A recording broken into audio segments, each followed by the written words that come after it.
Olá, sejam bem-vindos. Meu nome é Silvio Celestino e você está no episódio número 89 do podcast do canal O Executivo. O nosso propósito aqui é aumentar a sua musculatura executiva para que você seja cada vez mais um executivo classe internacional. E para isso nós nos aprofundamos em temas relevantes como a gestão de pessoas, o equilíbrio de vida pessoal e profissional e, é claro, sobre negócios, sobre investimentos. Hoje o tema é importantíssimo. Nós vamos falar sobre marketing e comunicação estratégica, e para isso nós recebemos o CEO da Ilumio e professor da USP, Diego Senise. Diego, seja muito bem-vindo. Obrigado, Silvio. Grande prazer aqui. Acompanho seu trabalho há muito tempo. Parabéns pelo podcast. Vamos nessa. Pô, eu tenho uma admiração grande por você, toda a sua trajetória, e fiquei mais admirado ainda quando eu estava me preparando aqui para fazer o podcast, quando eu vi a sua formação extensa, que você é formado em publicidade e propaganda na USP, ciências sociais, você tem mestrado em efeitos da comunicação e psicologia da economia e é doutor em comunicação. Diego, o que levou você a estudar todas essas áreas? Quando eu comecei a pensar no vestibular, eu fiquei em dúvida entre administração e publicidade. E eu sempre quis empreender, desde adolescente, por algum motivo. Acho que meus pais deixavam ali revistas, jornais, eu ia lendo em casa e quis empreender. Decidi para propaganda porque assisti uma aula, olha que loucura, uma aula de um professor incrível lá na publicidade, professor Otávio Freire, e na administração assisti uma aula que não foi tão bacana e acabei indo para propaganda. De lá para cá, depois a gente vai entrar nessa história, mas o professor Otávio virou meu sócio, e a gente acabou se encantando por estudos relacionados a como o comportamento do consumidor pode ser mensurado e como isso pode ser aplicado usando estatística para impulsionar os negócios. Então, foi uma linha que começou na parte mais qualitativa, que é da publicidade, né, e acabou tendo uma direção ali para a estatística.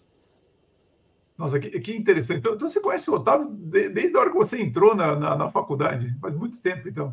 Pois é. Depois a gente escreveu um livro juntos. Esse daqui é um livro sobre retorno de investimentos em comunicação. Ele é meu padrinho de casamento, enfim, é uma história longa ali que começou no banco da faculdade, muito legal. E essa parte de economia comportamental e depois traços de personalidade são dois assuntos que são interessantes porque me puxaram para o lado menos racionalizado do processo de tomada de decisão, né? Quando a gente olha para um economista, ele sempre vai ter um olhar sobre as decisões como ganho de utilidade máxima para o consumidor, como se a gente tomasse todas as decisões racionalmente. E não é bem assim, né? Então, eu acabei indo para essa área que é um pouco mais difícil de mensurar, mas muito encantadora. Eu vi pela sua trajetória que você nunca parou de estudar, né, Diego? Como é que você faz para escolher o que você vai estudar? É difícil, viu? Eu separaria em dois campos. O estudo de dia a dia, que artigo que eu vou ler, que notícias que eu vou acompanhar, que tecnologias que estão surgindo, com um estudo mais aprofundado. Estudo aprofundado, mestrado e doutorado, é muito tempo, né? São 2 anos, 4 anos, 5 anos. E daí você tem que ter muito cuidado, assim, porque você não pode desistir no meio. Tem que ter muita disciplina, muita resiliência. Então, para esses temas, tem uma questão do encanto com o assunto, de você gostar, porque você vai ler muitos textos sobre o mesmo assunto. Então, assim, tem que gostar. Do outro lado, os estudos mais de dia a dia, eu acho que tem uma coisa importante de acompanhar o mercado, sabe? Como inteligência artificial está impactando os mercados. Poxa, tem que saber operar as ferramentas, tem que saber, na nossa área, especificamente, entender de estatística dos algoritmos e tudo mais. Então, daí... Só que as coisas mudam muito rapidamente, né? Então, tem que ficar atento a isso mesmo. Realmente, assim, eu acho que existe uma crítica até muito apropriada, assim, que diz do afastamento que existe da academia em relação ao mercado, mas no seu caso você realmente conseguiu fazer um merge, né? Você está na academia, mas você também está no mercado, né? Não é muito comum, né, Diego? Não é tão comum. Acho que no exterior, se a gente olhar para os Estados Unidos, principalmente, talvez é mais comum do que aqui. Mas são 2 silos. Isso é raro, mas na área de comunicação, de marketing, de administração especificamente, não tem como, né? Porque os fenômenos que a gente estuda na academia é o que está acontecendo nas empresas. É verdade. Então, mas isso é raro, e daí eu tenho que agradecer aos mentores que foram me moldando para olhar isso, né? O professor Surianase lá na USP, o professor Otávio, que eles foram me mostrando como que um paper científico, um artigo que tem uma rigidez, um formato, às vezes é mais difícil de ler para quem não está acostumado, eles podem trazer inovações metodológicas que a gente pode utilizar lá na ponta numa empresa. E às vezes a gente olha assim e fala assim, nossa, o mercado está muito mais na frente da academia, a academia está atrasada e tudo mais, em algumas partes. Mas quando você olha para métodos, tecnologias que estão sendo criadas em laboratórios no mundo, e normalmente o paper científico que você lê, ele é internacional, né? São poucos os papers em português que a gente acaba aproveitando. Você está no que é cutting edge do mundo, dos maiores pesquisadores e pesquisadoras do mundo. Então, algumas dessas coisas podem ser utilizadas para você criar inovação, mas não é tão comum. Uma coisa que o Brasil tem pouco ainda é o pensamento de conectar a pós-graduação, doutorado principalmente, com produção de patentes. Eu mesmo estudei 4, 5 anos de traços de personalidade, como mensurar isso, como usar neurociência para isso, eye tracking, etc. E não me veio à cabeça, olha que loucura, como criar uma patente para defender isso de uma forma bacana e gerar produto no mercado, etc. Porque não era um mindset, né? Hoje eu penso, nossa, deveria ter pensado em patente, mas antes a gente pensa só em produção de artigo, né? Então é aos poucos isso que eu tento puxar para os meus alunos. Vamos olhar para o que está acontecendo na literatura científica e pensar como aplicar na prática, porque senão vira só repertório, né? É verdade, e realmente você tem razão. Lá fora isso é uma prática bem comum. Lá fora que eu digo, Estados Unidos, eu tenho um amigo que ele estudou na Universidade de Austin, e assim como você, o professor dele virou sócio dele num negócio lá, e todos eles têm essa visão de, olha, vamos estudar, mas vamos gerar riqueza, vamos fazer alguma coisa que seja bem útil, que gere dinheiro, né? Então, já é um mindset diferente, né? Exato. E tem a questão da cultura relacionada ao empreendedorismo, né? Nos últimos anos eu dei aula de comportamento do consumidor na escola de comunicação, né? Então, para alunos e alunas de publicidade. E daí, a minha aula foi, vamos entender todas as teorias e métodos para entender comportamento do consumidor para o objetivo não de fazer uma campanha publicitária melhor, mas para inovar, para criar algo que não existe e empreender. E daí, no último dia de aula, eu perguntei, e aí, pessoal, o que vocês acham de empreendedorismo e tal? O que você acha que aconteceu? Uma rejeição imensa. Assim, um preconceito nítido em relação a empreendedorismo.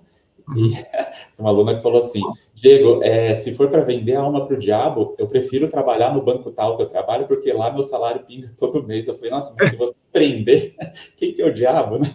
Então, tem uma cultura, assim, que, pelo menos nas escolas mais de humanas, ela não é muito pró-empreendedorismo, não.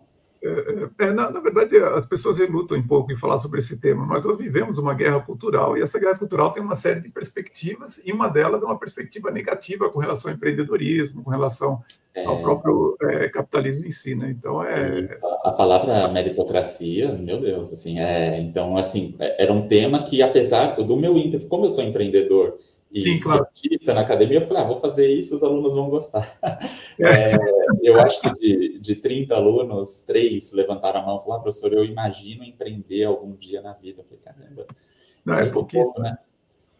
Você sabe que eu estava na escola, eu era muito novo, e eu ficava pensando, como é que eu vou usar isso para empreender? Aquilo que era ensinado, eu falei, pô, mas isso aqui é bom para quem é empregado, mas se eu quero montar meu negócio, como é que eu vou usar isso? Eu não tinha absolutamente nada. E você vê, eu fiz administração, e uma das coisas que eu senti mais falta quando eu comecei a empreender foi toda a parte tributária. Eu falei, poxa, aquilo que realmente mata o empreendedor, que é a parte tributária, você não tem de uma maneira ordenada na escola de administração. Eles não prestam atenção nisso. Falam, pô, mas é exatamente o principal problema de um empreendedor é o tributo. Então, deveria ter um foco nisso. Mas, como eu falei, eu acho que a gente vive em meio a esse caldo cultural que empurra as pessoas para uma ideia às vezes, distorcida do que é o empreendedorismo, e eu acho lamentável, principalmente na área de humanas, isso é realmente, na minha opinião, destrutivo, até porque a pessoa, de uma hora ou outra, ela vai ter que ir buscar um emprego, buscar renda, e ela vai entender que, olha, aquela visão dela não se encaixa muito ali dentro de uma empresa, de um negócio, é meio esquizofrênico a coisa.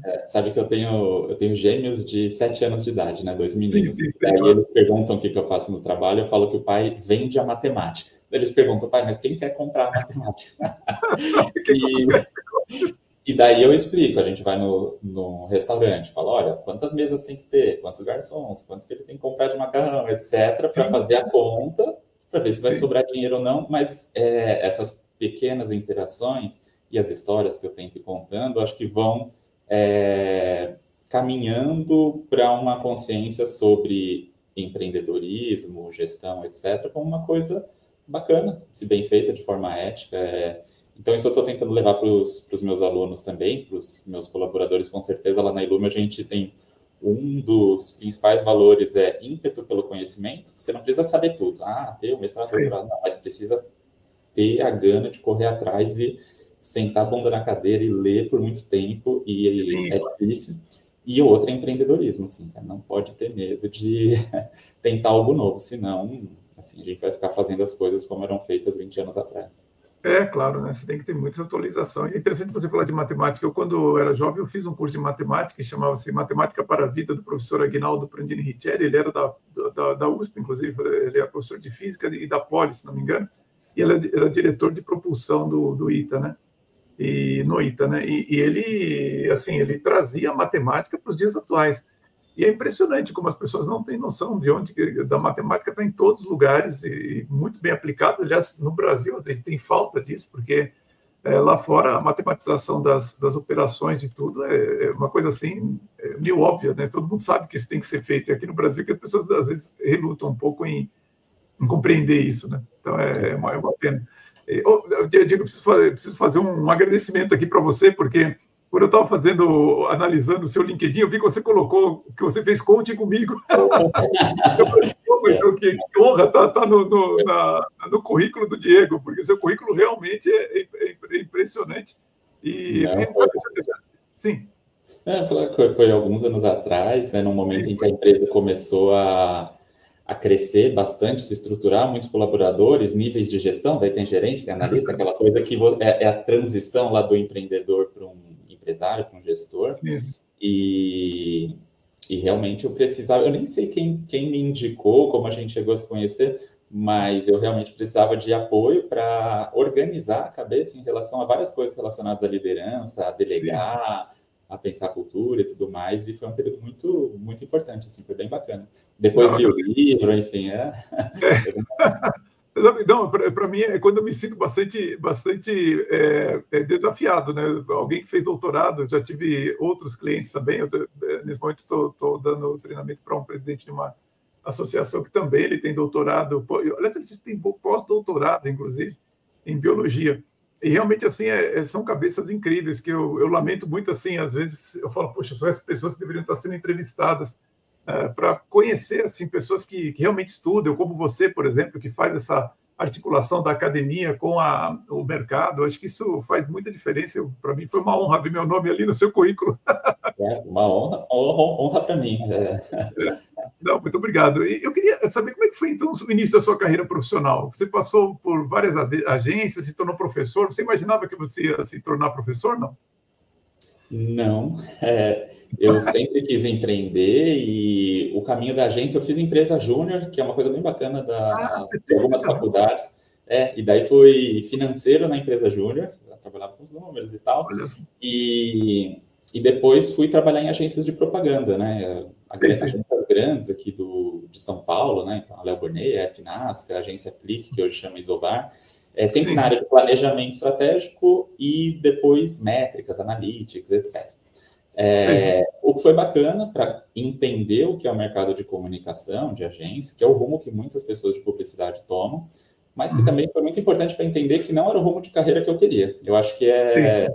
aprender o que você não curte cedo é muito importante. Assim. É Então, importante mesmo, verdade. eu eu comecei a estudar algumas oportunidades de negócio enquanto ainda trabalhava, e daí percebi que existia uma específica, que era análise de qual celebridade e por que eu devo colocar uma propaganda. Naquela época a gente falava de celebridade, depois o nome virou para influenciador, mas Sim. eu olhava nos lugares em que eu trabalhava, as marcas que a gente atendia, falou, nossa, eu acho que pode melhorar o processo de tomada de decisão sobre isso. Daí comecei a montar um business case. Era algo mais informal na época, eu tinha 21, 22 anos, e bati na porta de várias pessoas para fazer um pré-teste da ideia. Falou, olha, essa ideia funciona, né? Uma empresa que faz isso.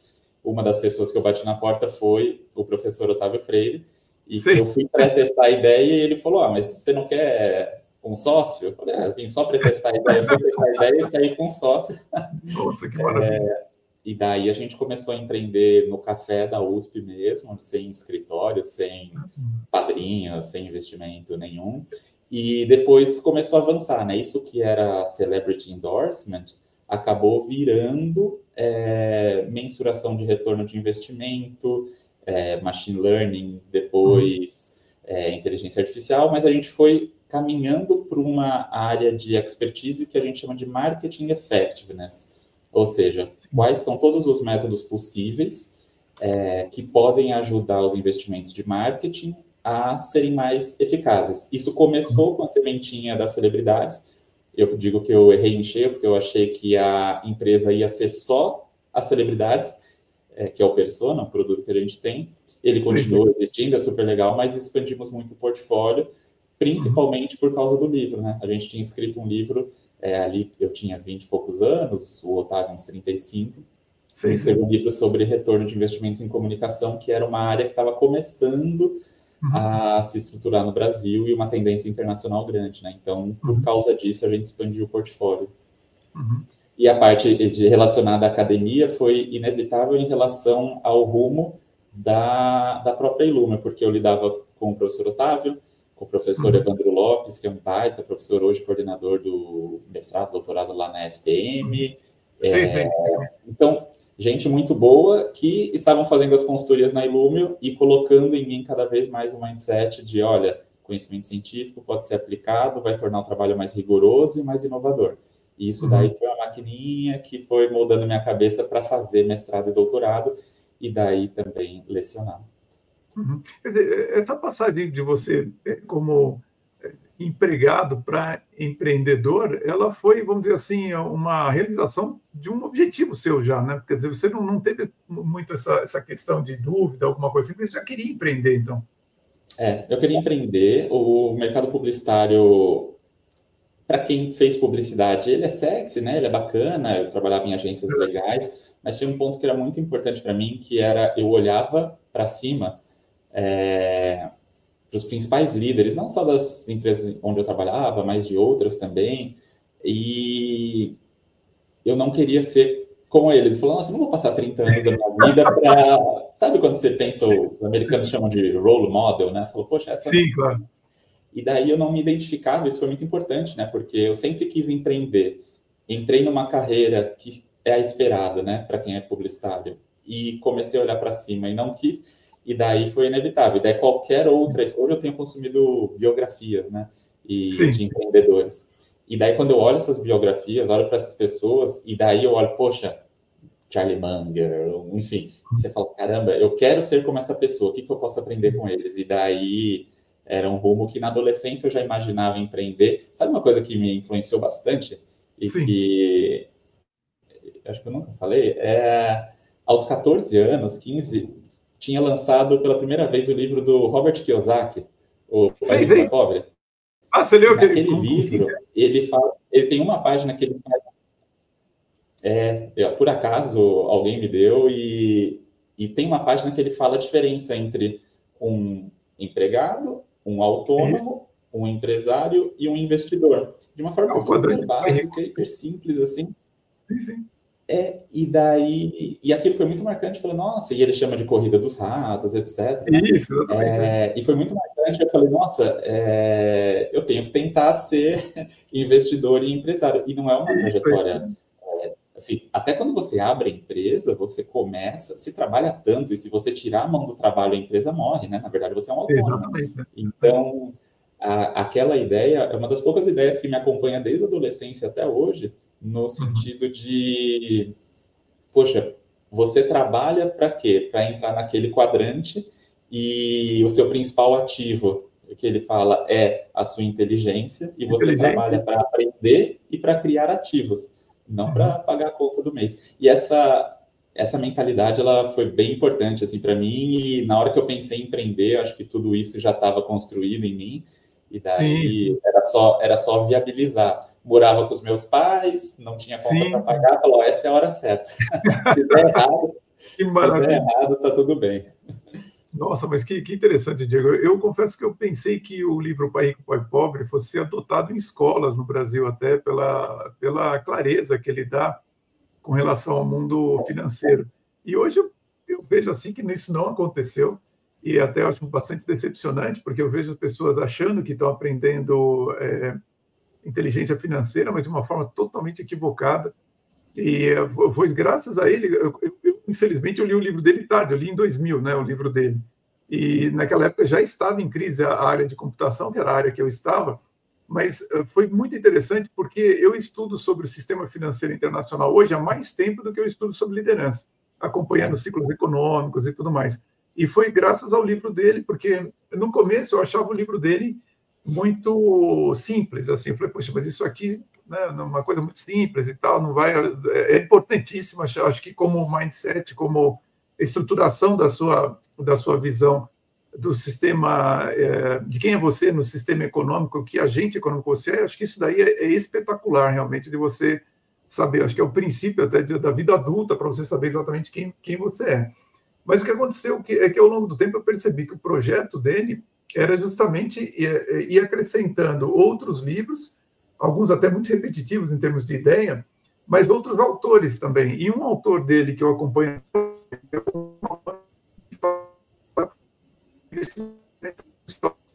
e sobre a economia ele foi conhecendo.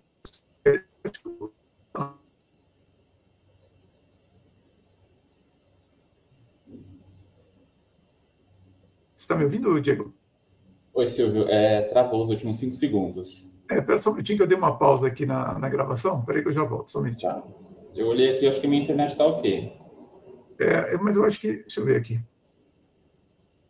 Engraçado, eu dei um pause, mas parece que não pausou a gravação nossa aqui. Engraçado, isso aqui nunca tinha acontecido, então não conseguimos nos conectar. Verifique. Bom, mas se você está me ouvindo, eu vou pausar. Então, tivemos um pequeno problema técnico aqui. Eu estava falando exatamente sobre o fato de que o trabalho do Robert Kiyosaki ele foi acrescentando outros autores, ampliando a sua visão.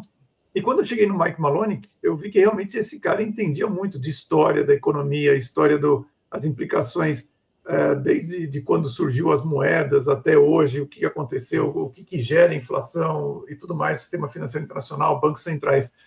E a partir dele eu comecei a entrar em contato com outros consultores americanos, principalmente, mas hoje eu acompanho até em Londres uma série de coisas, e aí você vai realmente, literalmente, se sofisticando em termos de entender o que está acontecendo nos bastidores do sistema financeiro, e que é uma coisa que me preocupa muito, que muitas vezes o empresário ele não tem essa noção simples que você tem de, olha, quem ele é, e o que está acontecendo com o dinheiro, sair da corrida dos ratos, e tudo mais. E isso é o que mais me preocupa hoje, muitas vezes, a inconsciência das pessoas em relação exatamente o que é um ativo, o que é um passivo, o fluxo de caixa, e questões assim que muita gente decide empreender e não conhece. Então, eu vou aproveitar até esse nosso tempinho aqui para falar sobre isso, para quem está nos ouvindo. Olha, antes de empreender, se você puder ler um livro desse, por exemplo, como Pai Rico, Pai Pobre, vai fazer enorme diferença para você no seu desenvolvimento. Vou até deixar um link aqui embaixo para as pessoas poderem acessar. Eu acho que esse livro, para mim, é mandatório. Qualquer pessoa que vai não empreender, vai entrar na vida adulta econômica, ela precisa saber disso,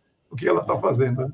E eu comentaria aí da indicação para começar pelo livro mesmo, e não pelo YouTube, por comentaristas e tudo mais, porque ele comenta sobre muita coisa, sobre política, sobre, enfim, N coisas, e que acabam se misturando, assim. Então, eu iria na fonte, no primeiro livro mesmo, Eu também.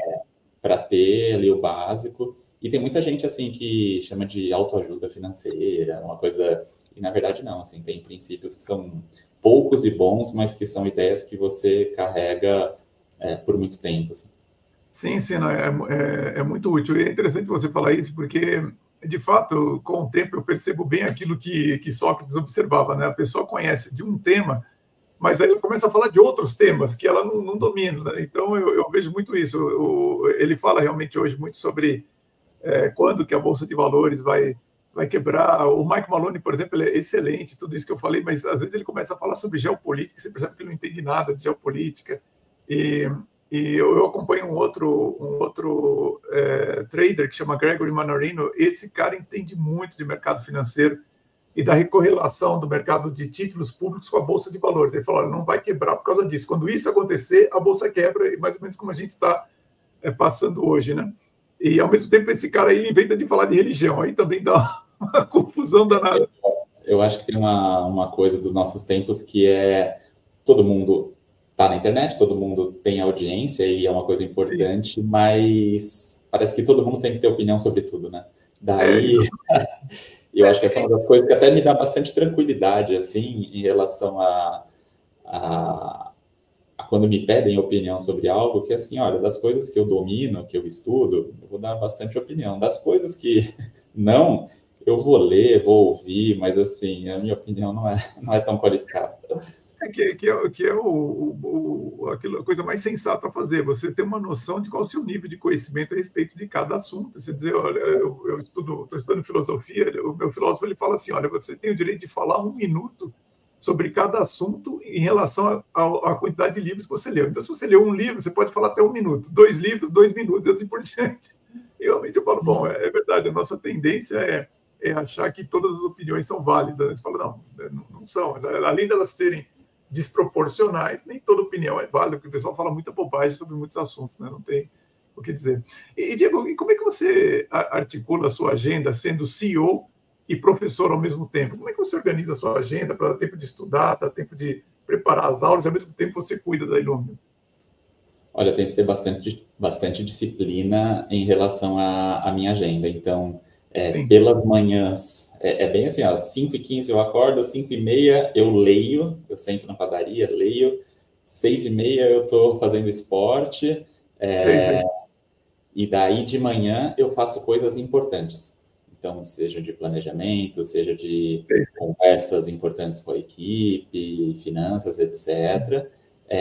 E só faço reuniões à tarde. Então, isso é uma coisa que já organiza a minha vida bastante, porque eu sei o que esperar de cada momento do dia, eu sei que eu vou fazer as coisas mais importantes e mais desafiadoras, mas que exigem, né, do intelecto na parte da manhã, quando minha energia está boa e eu acabei de fazer o que eu gosto, que é ler e fazer esporte. Então, tudo acaba funcionando. E as aulas são à noite, e eu pego o tempo da leitura para me atualizar dos artigos científicos. Aqui atrás eu tenho vários impressos, eu gosto de imprimir para ler.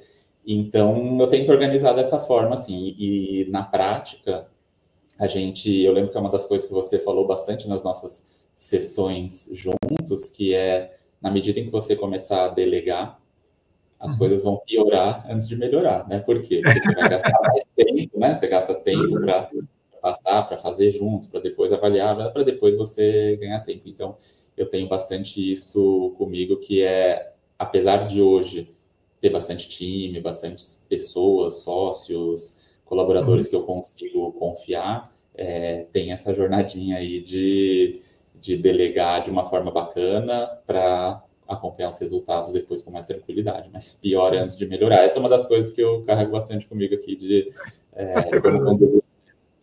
É verdade, é verdade. E qual que é o seu estilo de liderança, Diego? Aliás, a gente pode dizer que o professor tem que liderar uma classe também. Como é que é o seu estilo como CEO e como professor?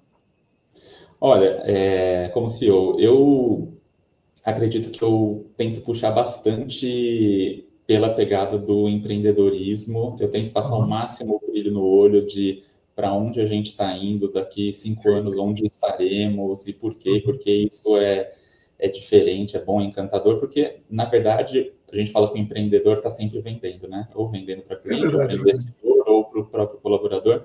Então, só que isso tem o seu revés também, né? Que você não pode ser o super motivado empreendedor com o brilho no olho que passa a visão e desorganizado. Isso eu fui aprendendo ao longo do tempo, né? Então, como você passa a visão, e que eu acho que é o maior desafio, né? É longo prazo e curto prazo de forma simultânea. Como que eu passo a visão daqui 5 anos, de onde a Ilumio vai estar, de onde o mercado vai estar, qual vai ser a nossa posição lá, e daí, isso na manhã. Daí, na parte da tarde, como que eu sento e passo uma tarefa muito específica, muito concreta, que tem um resultado muito previsível para o funil de vendas acontecer, né? Então, essa coisa do concreto e do abstrato, do presente e do futuro. Isso é uma das coisas que eu fui tentando aprender e passar, né, para os colaboradores, que é brilho no olho, essa energia ela tem que estar presente, mas assim, né, depois volta e trabalha no concreto aqui, porque senão essa visão não vai chegar. Do ponto de vista da sala de aula, eu tento ao máximo lembrar de como era assistir aula e o que era encantador, o que não era encantador. E tem uma das coisas, e daí voltando ao brilho no olho, que assim, a energia que você coloca e exemplos reais, assim, porque na nossa área tem a teoria, tem o paper, é super importante, mas em geral os alunos, principalmente na graduação, eles precisam conectar com coisas práticas que acontecem no mercado. É muito diferente de aulas para mestrado e doutorado. Eles precisam enxergar o que acontece na prática. E essa energia, eu lembro que tem um TED Talk, essa eu recomendo, depois passo o link para pôr aqui no podcast, que é do Aguinaldo Farias, professor de arquitetura lá da USP, e ele era curador também da Bienal, então, um intelectual incrível. Ele falava assim, no colégio, ensino fundamental, lá da época dele, ele via a professora lendo Guimarães Rosa. E ela lia Guimarães Rosa e se emocionava, e quase chorava, e os alunos davam risada da cara dela, falavam, gente, o que está acontecendo, né? E daí, quando eles davam risada, mas quando ele voltou para casa, ele pensou, o que será de tão encantador que ela está enxergando no Guimarães Rosa que eu não estou enxergando? E isso motivou ele a pegar um livro pela primeira vez e ter a sua experiência com a leitura sozinho, e daí ele descobriu, então ele se encantou pelo encanto dela, ele se energizou pela energia dela, e o papel da professora, principalmente nesse nível que ele é de introdução a um tema, ele é muito mais de encantar do que detalhar, descrever, né? Colocar na cabeça tudo, tirar da minha e colocar na sua. Falar, não, esse primeiro encantamento, ele é essencial, porque senão a pessoa nunca vai largar o celular, o TikTok, o Instagram, para pegar um texto e ler. Não vai. Na minha época, eu não faria isso, imagina atualmente.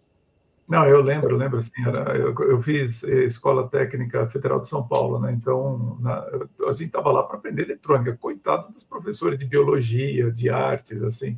Se ele não fosse uma pessoa muito diferenciada, dificilmente conseguiria capturar os alunos, porque o foco nosso era outro. Na época nem tinha celular nem nada, mas a gente ficava com aqueles jogos da Nintendo, assim, durante a aula, a gente ficava revezando, né, quem ia jogar. Então, assim, tinha que dar uma aula, tinha que ser meio espetáculo. Apesar de hoje as pessoas falarem que o aluno é muito desperto por causa do celular, não, sempre foi assim. Você tem foco como aluno, é outra coisa. Você tem que conquistar o aluno, não tem como, né?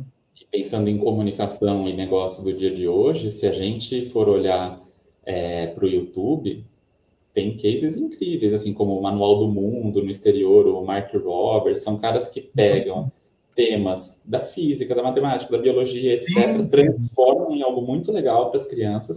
E assim, o Mark Roberts tem 60 milhões de seguidores. Fazendo brinquedos e ensinando a física e a engenharia por trás daquilo que está acontecendo. Poxa, eu coloco meus filhos para assistir eles piram porque acham que vão, falar, nossa, a partir disso eu vou ser o astronauta da NASA e tal, mas ele está capturando o interesse da criança ou do adolescente por meio de algo legal. Acho que isso é difícil de fazer, né? Não é em todas as áreas que dá para fazer, mas muito bacana. Exige muita criatividade. E você tem um líder de referência que você gosta, ou líderes que você acompanha? Como é que é isso? Ou você não tem ninguém assim? Eu lembro disso como das coisas que você trazia assim, para a gente pensar, mas eu não tenho uma pessoa especificamente. Assim, eu tenho lido muito atualmente, mas é mais sobre estilo de gestão e pensamento e investimento. Em relação ao Charlie Munger e Buffett, mas o Charlie Munger nos últimos anos aí tem ganhado minha atenção bastante. Mas eu não diria que é sobre liderança, né? Sobre pensamento em relação ao mercado. Acho que daí são coisas diferentes. Como líder, no sentido empresarial, acho que ainda não escolhi um para chamar de meu. Uma coisa, Diego, todas as vezes que a gente se encontra assim, eu vejo você é uma pessoa muito serena, fala com serenidade, tranquilidade. Quando é que você está fora dessa tranquilidade toda, ou você segura bem a onda? Como é que é isso? Eu acho que em parte, traço, né, de personalidade. Eu acho que, na prática, eu não tenho altos e baixos, assim, né, de orar e tudo mais. Então, acho que na prática é mais quando eu tô, sei lá, fazendo esporte ou no meu samba, e daí talvez eu me solto mais, mas acho que no geral é essa estabilidade mesmo. Peraí, mas qual esporte você pratica, Diego? Eu faço natação, eu jogo futevôlei, faço aula de futevôlei faz uns 2 anos. Então, e daí é divertido, né? Faço, sei lá, 7 da manhã. E daí o sol nascendo, o pé na areia, tocando um sambinha ali, então você até esquece que está em São Paulo, né? Depois das 8 da manhã você vai trabalhar, tá tudo ótimo. Não, total, uma vida bem singular. E a mesma coisa, esse é um bom momento para a gente falar da Ilume. O que faz a Ilume e quais empresas se beneficiariam de comprar seus produtos e serviços? Legal. A Ilume é uma empresa com foco em dados e tecnologia para otimizar, aumentar os resultados de marketing. Então, no fim das contas, a gente tem produtos e serviços que eles ajudam um gestor, uma gestora de marketing, CMO, a otimizar os resultados. Normalmente, um gestor de marketing quer, de um lado, aumentar as vendas e do outro, melhorar a imagem das marcas, né? Então, a gente construiu o nosso portfólio em cima disso, tanto de mensuração de marca. A gente tem um produto chamado Delphos, que ele basicamente integra um brand tracking, a percepção de marca dos consumidores em relação à sua marca e a seus concorrentes ao longo do tempo. Então, todo mês tem dado novo para saber se aquela inserção no Big Brother deu resultado ou não, aquele patrocínio, aquele investimento. E, ao mesmo tempo, a gente usa Data Science, ciência de dados, para fazer o estudo de cálculo de retorno de investimento e o estudo estatístico de quanto cada uma das mídias ou dos investimentos está impactando nas vendas. Por quê? Porque se você tem uma marca que só investe no digital, eu compro link patrocinado no Google, faço Instagram e tudo mais, você tem um pouco mais de controle sobre as métricas de resultado.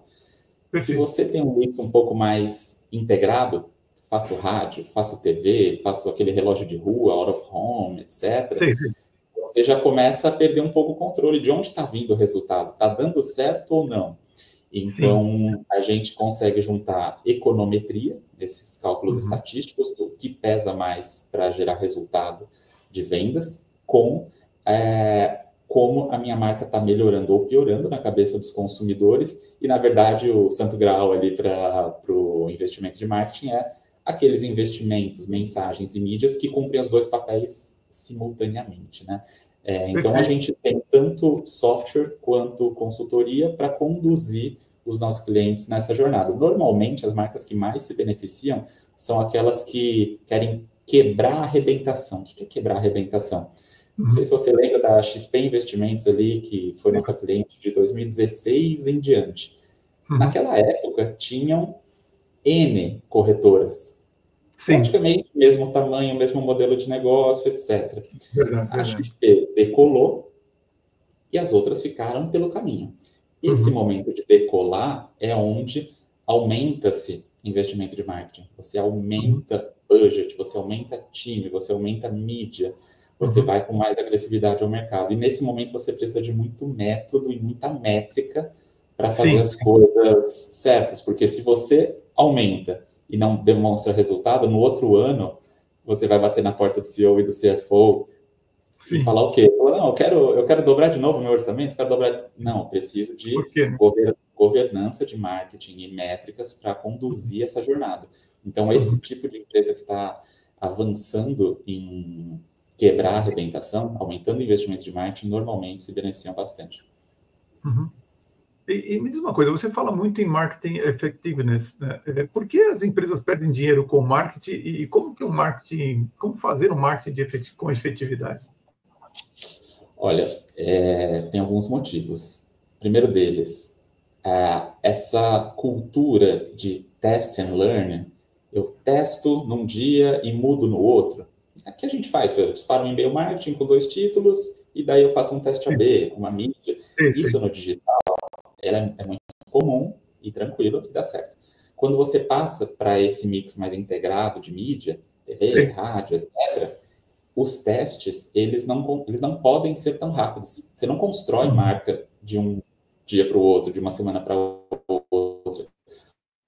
Os testes, eles têm que ter o tempo e o investimento adequados gerar resultado. Então, fazer o teste de uma forma errada é um dos pontos que mais gera desperdício em marketing. Deixa eu colocar aqui para carregar, se o jogo vai acabar na bateria.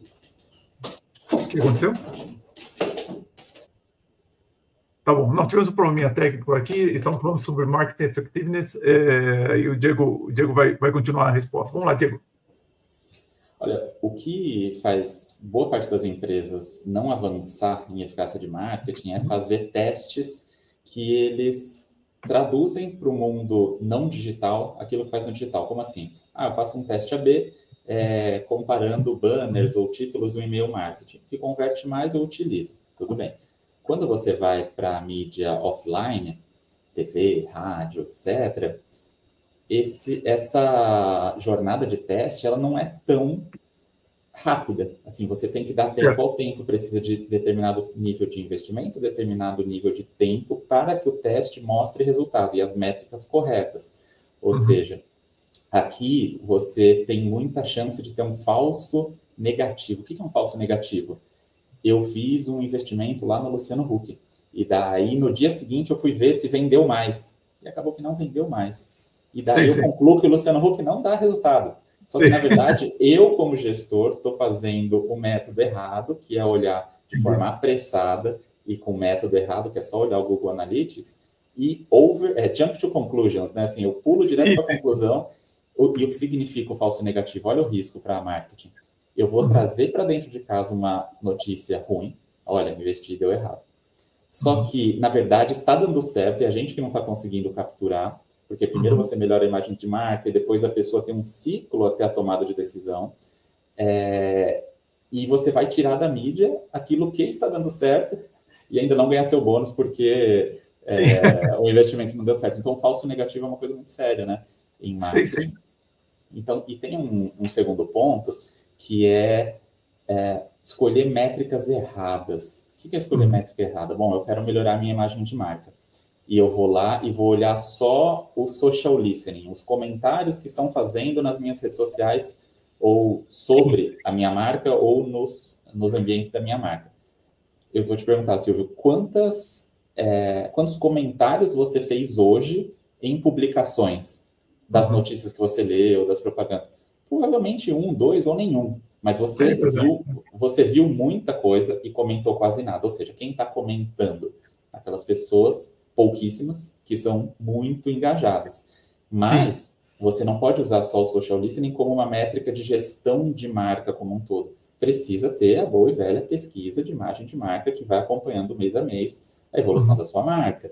Eu não posso pegar, por exemplo, fazer pesquisa da imagem de marca só para o meu mailing de CRM. Vou mandar para o mailing aqui de quem acompanha o Silvio Celestino a pesquisa de imagem sobre o Silvio. Pô, a imagem vai ser super boa. Não, mas eu preciso que o mercado inteiro responda, porque daí eu vou ver, nossa, o Silvio é conhecido por 30% das pessoas, é mais no Sudeste, é mais entre CEOs e diretores, menos entre analistas e estagiários. Daí você vai ter um macro da sua imagem, não só ir para o mar aberto, né? Não pescar no seu próprio aquário. Então, tem algumas coisas metodológicas de escolher o método certo, o parceiro certo, a métrica certa, que é uma amarração que não é tão simples. Até para empresas bem grandes, muitas vezes, quando você olha objetivo versus a tática que foi feita versus a métrica, elas não têm relação. Isso é bem crítico. Entendi. E você consegue dar um exemplo do que seria um golaço em efetividade em marketing? Diego, você tem algum case que você possa compartilhar ou escrever o que seria um grande feito nisso? Olha, acho que o caso da XP, nos últimos anos, ele é incrível, né? Assim, nos últimos 10 anos, a gente tinha 4 bancões ali, né? Agora tem um quinto, que talvez não seja o mesmo porte, o mesmo faturamento, etc. Mas a XP, ela se tornou um grande player, e daí é legal entender o case, o que estava por trás disso. A XP fez um bom uso de celebridade no momento certo, lá no começo usou o Murilo Benício, e nesse momento inicial da marca, os papers científicos mostram que a celebridade gera muito resultado para uma marca que não é tão conhecida, muito mais do que para uma marca super conhecida. Então, se o Bradesco contratar hoje uma super celebridade, talvez não mude tanto, mas a XP naquele momento que ia fazer essa quebra de arrebentação foi super importante. Utilizar mensuração de marca e estatística dessa forma que eu comentei aqui quando eu escrevi o portfólio da Illumio, de forma muito consistente para ir alcançando os objetivos e aumentando o budget na medida em que demonstravam resultado. E é legal, e eu acho que como um case de empreendedorismo, eu admiro bastante o Guilherme Benchimol, inclusive no livro dele, que deve estar aqui atrás em algum lugar, na Raça, ele descreve esse momento de crescimento e as decisões que estavam sendo tomadas num momento em que a XP tinha que dar lucro, que parece uma coisa estranha hoje, né? A gente olha assim, para o case do Nubank, né, com muito investimento e fazendo um super trabalho, mas assim, fazendo um super trabalho, mas de ganhar a base, queimando caixa para depois rentabilizar. O case da XP, não, eles tinham que rentabilizar, enquanto cresciam, tinha que rentabilizar até depois chegar no IPO e as coisas mudam de magnitude, né? Então, é um case muito bom. Criaram a Expert, que é o maior evento hoje, acho que da América Latina. Verdade. E que começou pequeno, daí fez 1, 2, 3, vai chamando os palestrantes, vai crescendo. Hoje é uma associação de marca incrível. Só que ela foi criada lá e eles confiaram que aquilo tinha valor e poderia mudar a XP de patamar. Então, foi um conjunto de boas decisões com diligência, com planejamento, com métrica, que levou a XP aonde ela está hoje. Uma jornada diferente do Nubank, que também é um super case, mas como eu acompanhei de perto e o time é incrível, enfim, eu acho que o conjunto, quando você olha o conjunto de coisas que foi feito, acho que tem muito aprendizado. Sem dúvida, sem dúvida. Diego, e quais seriam as competências que o executivo tem de ter para trabalhar numa empresa como a Illumio? Olha, primeiro, esse ímpeto pelo conhecimento e empreendedorismo que eu comentei, a pessoa tem que querer saber mais, ler, entender da realidade dos seus clientes e do rigor científico. Então, acho que essa é a primeira coisa. E a gente também valoriza muito, a gente chama de easygoing. E talvez tenha a ver com esse traço que você falou, né? Diego, você é calmo, não sei o quê. A gente não gosta de uma pegada que no mercado se chama de agressividade, etc., sabe? Não é o ambiente que a gente criou. Então, uma pessoa que é estudiosa, que é parceira, porque a gente trabalha de mão dada com os nossos clientes todos os dias e que tem ímpeto por conhecer mais, assim, todo dia lendo algo para aprender mais. É interessante, porque eu sempre digo para as pessoas que a emoção que você deve fomentar com mais frequência na empresa é justamente a serenidade, porque ela faz com que as pessoas sejam capazes de ouvir, e com isso elas entendem melhor e fazem aquilo que precisam. E muitas vezes as pessoas não entendem isso, que realmente, por mais nervoso que esteja uma determinada situação, se você conseguir controlar, se você conseguir manter a serenidade, você vai conseguir sair dessa situação um pouco de riscos, né? Então, acho que foi bem interessante isso que você está colocando. E você sabe, Silvio, desculpa interromper, mas sabe que eu estudei personalidade, né? Como mensurar a personalidade, traços de personalidade no doutorado. E daí tem um traço que é chamado de neuroticismo. Neuroticismo a gente pode entender como instabilidade emocional, né? A pessoa fica mais nervosa e tal.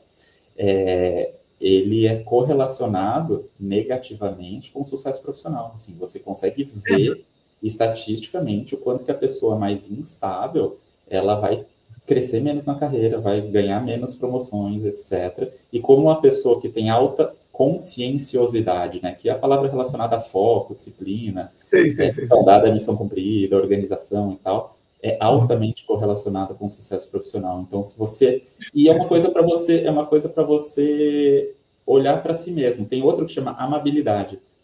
Amabilidade é você não querer gerar conflito, sabe? Você olhar muito para o que o outro quer em detrimento de você mesmo e tudo mais. É negativamente correlacionado com sucesso profissional, porque a pessoa muito amável não vai pedir um aumento, não vai ser assertiva e tudo mais. Ela vai evitar conflito. Então, isso, o traço de personalidade não muda de um dia para o outro, de uma década para outra. Ele é estável no tempo. Sim. Mas você consegue olhar para ele e falar, poxa, eu entendi que eu, por exemplo, tenho alta amabilidade.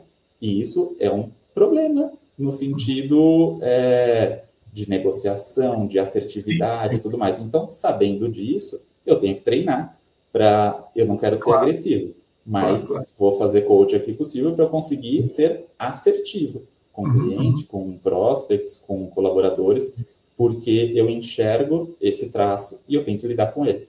Então, é super bacana. Acho que uma das coisas que me encantou em relação aos traços de personalidade é isso. Você consegue ver na prática como eles mudam o seu dia a dia. É interessante você falar isso, Diego, porque eu procuro sempre explicar para as pessoas que mesmo as nossas qualidades, se você não souber cerceá-las, depois de um certo limite, ela começa a produzir um resultado que você não deseja, que é exatamente esse exemplo que você deu. Quer dizer, você ser uma pessoa amável é uma tremenda qualidade, mas se você usa essa amabilidade com alguém que está sendo perverso com você, por exemplo, ou está querendo tirar vantagem de você, então ela começa a produzir um resultado que você não deseja. Então é importante você conscientemente saber quais são os limites dessas suas qualidades para que elas não transformem a sua vida em algo que você não deseja. E um outro ponto também, que é um tema que, infelizmente, eu tenho lidado muito em coaching, é quando você tem que lidar com pessoas perversas. Porque esse é um tipo de assunto que é um pouco... fica num ponto cego para a maioria das pessoas, porque, como eu te falei, a gente vive, de certo modo, numa guerra cultural, então certos temas não são falados. Inclusive, na academia, não se estuda muito essa questão da perversidade, e uma das formas que a pessoa compensa, vamos dizer assim, uma pessoa que, por exemplo, tem psicopatologias, que a gente chama genericamente de psicopatas, mas não é bem, existem 8 descritas, ela sabe que ela não tem a mesma capacidade das demais pessoas de reabsorver as circunstâncias de frustração, de erro, alguma coisa assim, e aprimorar a sua personalidade com isso. Então, o que acontece? Ela procura compensar isso de várias formas, mas a forma mais importante é o poder. E como as empresas são estruturas de poder, elas atraem também pessoas com essas características. E se você não souber como identificar e lidar com essas pessoas, você acaba sendo extremamente prejudicado. Então, é outro negócio. Se todos nós fôssemos amáveis, serenos e tudo mais, seria mais fácil, mas a gente vai encontrar de tudo no mercado. Então, você precisa saber conduzir, inclusive, as suas qualidades para poder ter o resultado que você deseja. Não tem como. Exato. E saber quando, né, você tem que ser mais assertivo, mas quando você abre para diálogo, quando você toma a decisão e só comunica, né? Acho que tem bastante aprendizado aí. É uma coisa que eu fico pensando que a gente vai atrás de muita leitura, né, muita coisa e tudo mais. E hoje em dia, com muita informação, né? Notícia, você consome de tudo. E uma coisa que tem me ajudado bastante a refletir é ter um share, né, de tempo que eu leio e que eu penso sobre o que eu leio. Porque, assim, eu li aqui o livro sobre a personalidade, sobre tudo que você falou. e daí eu já passo para a próxima, já passo para a próxima, já passo para a próxima. Na verdade, talvez a coisa mais importante é ter, ó, eu fiz essa meia hora de leitura, de papo, percebi esse insight que você me falou, e daí eu vou passar mais meia hora pensando, escrevendo, dialogando isso com o meu dia a dia, etc., porque vai ter muito mais valor do que as próximas 10 notícias que vão falar sobre a última coisa que o Elon Musk falou no Twitter e que não vai mudar nada na sua vida. Não, e às vezes também você tem que se expor repetidamente a uma mesma ideia para você conseguir descobrir os vários níveis de profundidade que ela tem. Então, se você simplesmente lê, e, primeiro, faz isso que você falou, né? Não dá um tempo para refletir. Ou se você reflete um pouquinho só, não repete de novo aquela frase, tentando entender exatamente do que o autor está falando e qual a experiência mais profunda dele em relação àquilo, você acaba ficando ou sem ideia nenhuma, ou na superficialidade, e aí você fica meio papagaio, né? Que eu acho que acontece muito nas redes sociais, as pessoas ficam...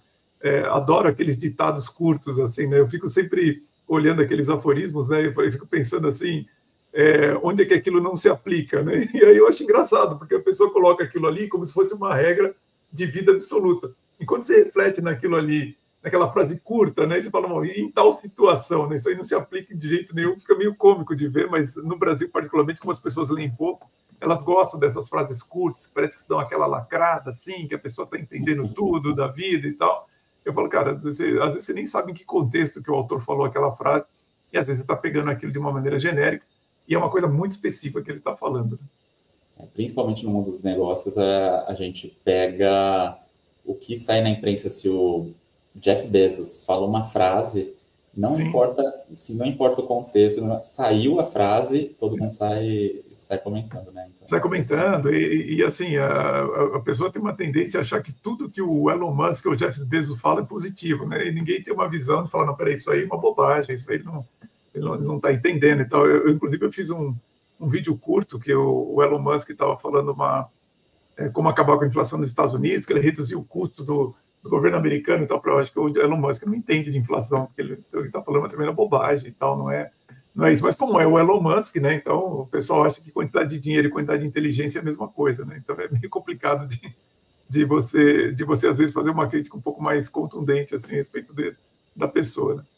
E Diego, mesma coisa, a área de marketing hoje ainda é uma boa área para um jovem entrar, é uma área que tem demanda de profissionais. A Ilumio está contratando. Como é que está isso para um jovem que está ouvindo a gente aqui e de repente está achando interessante tudo isso que você está falando? É uma boa área, vai ser muito transformada por inteligência artificial e tudo mais, mas não no sentido catastrófico de os empregos vão acabar e tudo mais. Sei. Desde que a gente escreveu o livro, a gente escreveu sobre retorno de investimentos em comunicação, ROI de comunicação, em 2010. Lá a gente falava, olha, existe uma tendência que só vai crescer. E hoje eu falo a mesma coisa para os meus alunos, que se você conseguir ser orientado a dados, data-driven, né, você tem um caminho muito grande pela frente, porque as pessoas normalmente vão fazer comunicação, marketing, porque não gostam de números, né? São mais do lado criativo. E elas vão ser cobradas por números depois, e poucas delas realmente se dedicam a entender o fundamento, e depois as ferramentas, e depois aplicar. Então, vai fazendo uma bifurcação, assim, entre realmente quem consegue entender e praticar essa pegada mais data-driven e quem não. E eu acho que tem uma tendência aí importante que vai continuar. A inteligência artificial entra, mas no sentido de mais ferramental para quem já tem essa orientação a dados. Quem tem orientação à criatividade vai também se beneficiar, só que talvez ali as coisas fiquem um pouco mais restritas no sentido de volume de vagas e tudo mais. Hoje, imagina, né, quão rápido se faz um post, uma campanha, etc. Sim. A inteligência artificial que está começando. Não sei se um departamento que tem 50 pessoas hoje no Brasil terá 50 pessoas em 2030, daqui a 5 anos. Então, vai ter menos, provavelmente. Então, tem que ficar atento a isso. Bom, você acabou respondendo até a minha pergunta, mas eu queria me aprofundar um pouco mais nisso. Como vai ser o futuro do marketing? Tudo bem, a gente fala muito de inteligência artificial, mas o que mais vem por aí que você vê que pode ser uma uma tendência importante até para os jovens que queiram entrar na área focarem nisso? Olha, eu tenho uma descentralização importante, né? Que é uma tendência global de décadas, que era antes, né? Para quase monopólio da TV na audiência das casas das famílias, e essa difusão que existiu, né? De hoje, né? Existirem audiências em diversos lugares. Bom, isso vai continuar acontecendo. Não quer dizer que a TV morreu, que a Rede Globo não tem o poder que tem. Sim, continua a Globo sendo um player incrível de mídia, tanto digital quanto em TV, mas quer dizer que abrem-se outras oportunidades.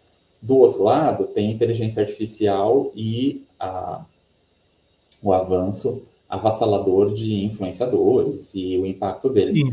Uma tendência grande que está surgindo agora são as DNVBs, né? Digital Native Brands.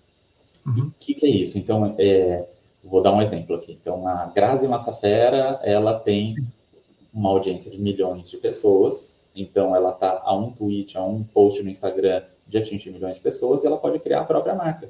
Eu vou criar a marca de roupa de yoga.